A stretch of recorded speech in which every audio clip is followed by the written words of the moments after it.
Shade અને ગોડાઉનના પતરા કાપી ઘરફોડ ચોરી કરતા ગુનેગારને ઝડપી પાડતી સુરત શહેર ક્રાઇમ બ્રાન્ચ પોલીસ કમિશનર સાહેબશ્રી સુરત શહેર વિસ્તારમાં મિલકત સંબંધી અપડત ગુનાઓ શોધી કાઢવા આપેલ સૂચના અન્વયે ક્રાઇમ બ્રાન્ચની ટીમ કાર્યરત હતી।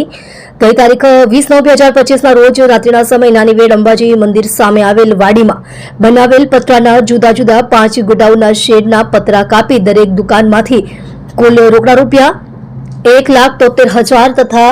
ડીવીઆર વગેરેની ચોરી થયેલ છે। સંદર્ભે સિંગણપોર પોલીસ સ્ટેશનમાં સંલગ્ન કલમ હેઠળ ગુનો રજીસ્ટર થયેલ છે। ગુનો અનડિટેક્ટ હતો। દરમિયાન ક્રાઇમ બ્રાન્ચની ટીમ દ્વારા ટેકનિકલ સર્વેલન્સ અને હ્યુમન ઇન્ટેલિજન્સના મદદથી વર્કઆઉટ હાથ ધરતા મળેલ ચોક્કસ બાતમી હકીકતના આધારે ઉધના જીવન જ્યોત ખાડી કિનારે નાતુભાઈ ટાવરની બાજુમાં ખાડીના કેનાલ રોડ પરથી આરોપી મુકેશ દસુભાઈ પારઘી ઉંમર વર્ષ 45 રહેવાસી ઘર નંબર 3019/3 ઉધના ગામ કોળીવાડ